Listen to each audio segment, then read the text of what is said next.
քանի որ լոֆթի բազմաշերտությունը թույլ է տալիս տեսնել այնտեղ եւ ընդունել այնտեղ բոլոր տարիքային սահմաններին եւ դուք տեսել եք թե սիրելի Հասմիկի հետ հիմա մի քիչ կտարածվենք, ես չեմ ուզի առաջ ընկնել այդ հարցից բալիկների համերգներին, երբ որ կրծքով կերակրող մայրերը գրկած բալիկներին մի քանի ամսական լոֆթում են եւ դուք կտեսնեք այնտեղ նաեւ շատ հետաքրքիր տարեցների, ովքեր նաեւ որոշակի գուցե առողջական խնդիրներ ունեն եւ շատ նման են այն բեյբի կոնցերտներին եկող բալիկներին իրենց պահվածքով եւ նույն հոգացության կարիքն ունեն։ Մեր դռները բաց են եւ արդեն հաջորդիվ կպատմեմ, թե ինչպես ծագեց իդեան։ Արևիկ, ես գիտեմ, որ լոֆթ կենտրոնները միշտ պատրաստ են եղել տարեցներին հյուրընկալելու, ուզում եմ ընդհանուր առմամբ ձեր մոտեցման մասին ասեք, ավագ ներկայացուցիչների հանդեպ եւ մասնավորապես արդեն այս նոր նախաձեռնության, որ սկսելու եք կամ արդեն սկսել եք։ Սիրով 10-ամյա պատմության մեջ լոֆթ կենտրոնը հանդիսանալով ավելի շատ եւ ճանաչելիություն ունենալով որպես երիտասարդական կենտրոն պիտի չմոռանա նաեւ ավագ սերնդի երիտասարդների այո իր կարգախոսը լոֆթ բոլորն այստեղ են եւ 2014-ին Երևանյան լոֆթը բացվում էր նախ մեր ռազմավարության հիմքում բոլոր մարզերում մեր հանրապետությունում ունենալ նմանատիպ կենտրոններ եւ այդ կենտրոնները մեծ ցանկություն կար որպեսզի դառնան ընտանիքի եւ հասարակության առհասարակ բոլոր շերտերի համար երկրորդ տամպես մի բան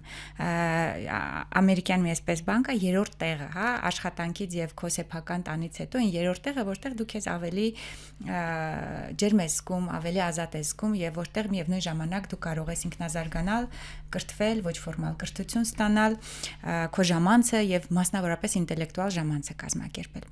Այս տրամաբանության մեջ տարիների ընթացքում մեր այցելուների սոցիալ շերտը, տարիքային շեմը սկսեց այս ճանապարհ տատանվել, տրանսֆորմացվել եւ արդյունքում նաեւ ի շնորհիվ ձեզ, սիրելի Օֆելիա, մենք հանդիպեցինք առաջին անգամ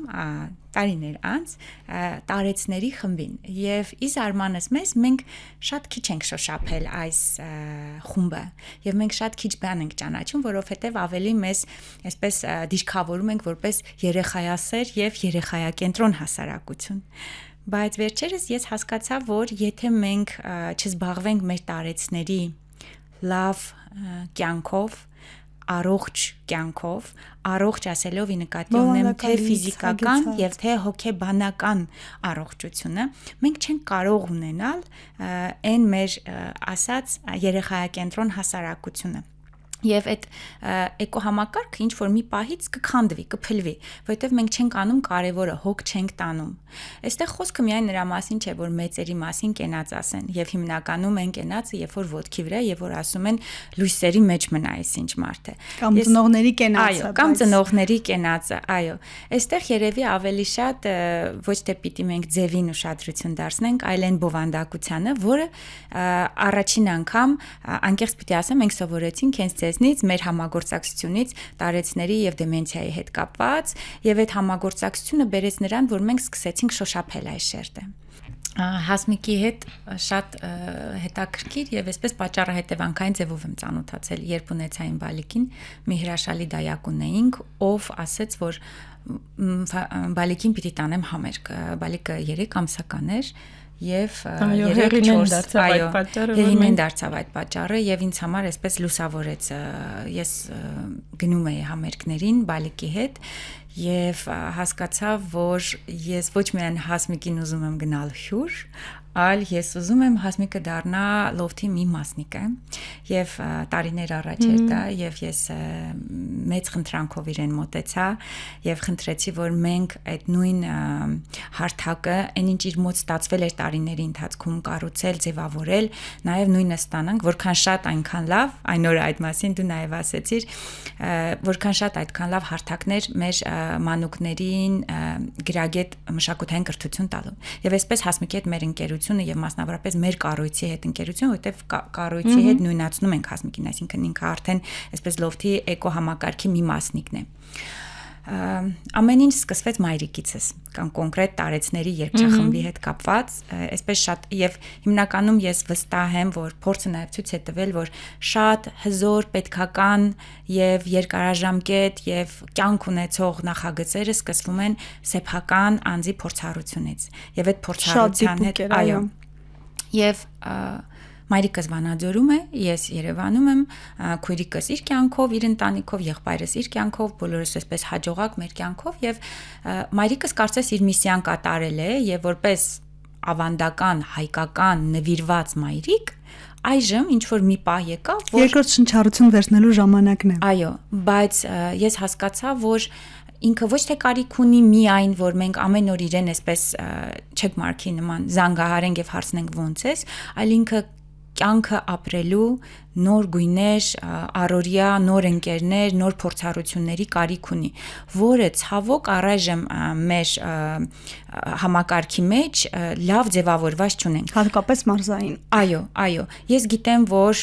սոցիալականի նախարարությունը որոշ պրոյեկտներ եւ տարեցների ցերեկային խնամքի կենտրոններ եւ այլ տարբեր բաներ անգամ տեսահոլովակներում տեսի ինչպես են ապարում ուրախանում եւ այլն, բայց ես նաեւ հասկանում եմ, որ շատ շերտեր կան նաեւ մարզերում, որ անմասն են այս ամենից։ Ուստի հասկացա, որ պիտի բոլորս ով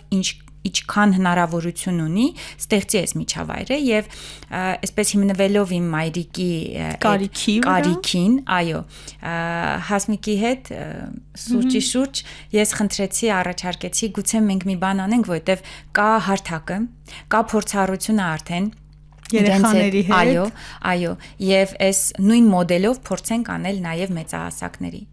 նախնական առաջին իրադարձության օրը շատ արագ են կարել ամեն ինչ առանց երկար բարակ կոնցեպտներ մշակելու, այսպես Հասմիկի հետ իրար զգացինք, որ դա անելու ենք եւ դա հաջողվելու է։ Այդպես է, ես կարող եմ հավաստիացնել։ Մի զանգով մեծ պրոյեկտ։ Շնորհակալ եմ եւ իհարկե մտավախություն ունեի, իհարկե կարծում էի, որ հեսա երկու հոգի են գալու, Հասմիկն ինձ ասում էր՝ մի անհանգստացի, եթե երկու հոգի էլ եկան, մենք անելու ենք այս իրադարձությունը եւ արդյունքում մեր սոցիալական ցանցերի մասնագետը գիշերվա 1000-ին ինձ գրում է, որ մենք 50-ը հատել ենք գրանցումների ու ես ասում եմ կանգնացրա գրանցումը, որ ավելի ճիշտ կազմակերպենք process-ը։ Եվ այսպես եղավ առաջին օրը Հասմիկը կպատմի իր տպավորությունները այդ։ Հետաքրքրին այն է, որ այս տաղավարում մասնագետներ, բժիշկներ, հոգեբանները բացատրեն հոգին չի ծերանում։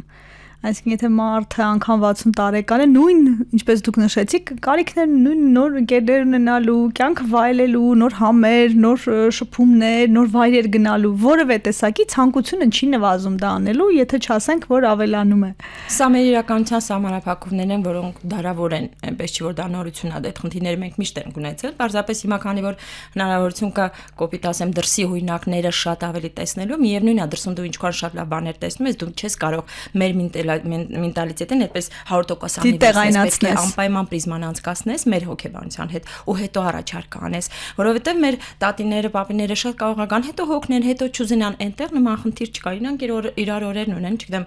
70-80 տարեկան դու կարող ես ավակ սերնդի գեղեցկուհիներ տեսնես, որ այսօր երեկոյան որոշել են միասին դուրս գան ճաշրիվ դուրս են գալիս։ Դա այնքան ներդաշնակ է, որը ցավոք սրտի մենք այս բանը չունենք։ Մեզ մոտ 50 անց կին արդեն չգիտես ինչու համարում է, որ ինքը արդեն կյանքից հոգնած կին է ու վերջ։